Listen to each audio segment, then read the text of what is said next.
Are you my friend or my enemy?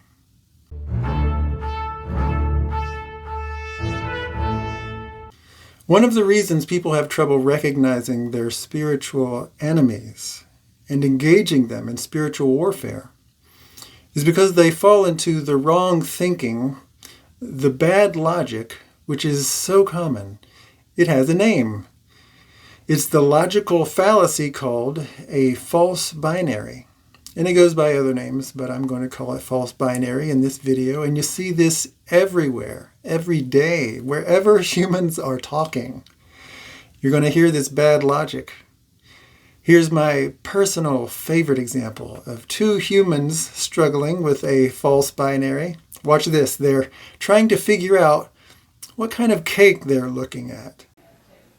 What kind of cake is this? Mississippi mud cake. No, brown. Levi says it's brown. Just a beer. What's called Mississippi mud cake? What's brown? Mississippi mud cake. Oh. No, it's not. It's brown. No, it's Mississippi mud cake. Nuh-uh. I'm right, you're wrong. Well, obviously, if it's Mississippi mud cake, then it can't be brown. I'm right, you're wrong.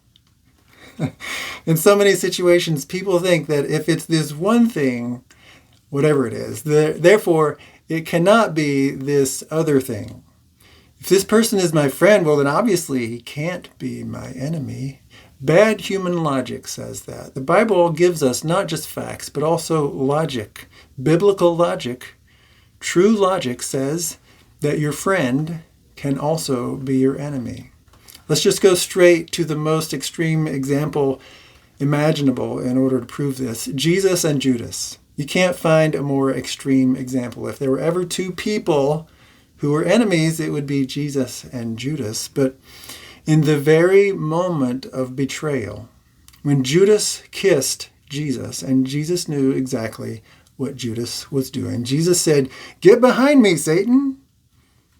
No, Jesus did not say that. He could have said that. It would not have been wrong to say that. Satan had indeed entered into Judas at that point. But after the kiss of betrayal, Jesus said, "Friend, do what you came to do."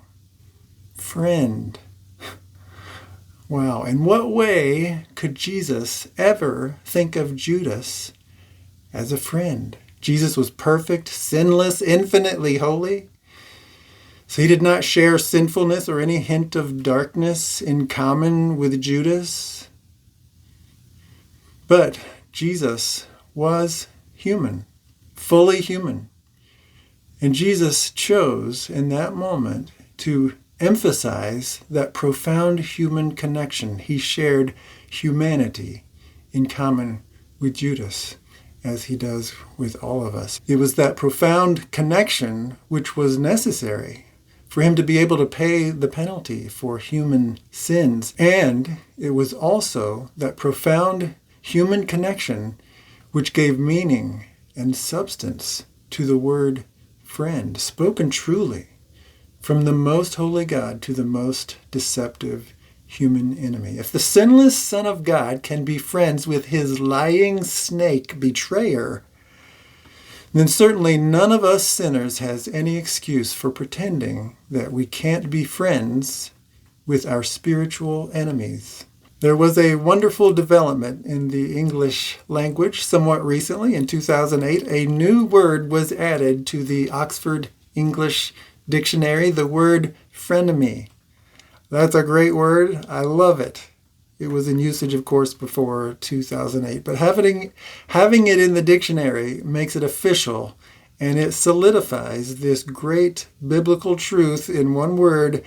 You don't need a 5-minute explanation like what I just did in order to understand that your friends can also be your enemies. You can destroy that unbiblical logic with just one word, frenemy. Well, what are some examples you have heard of false binaries? Let me know in the comments. See you soon.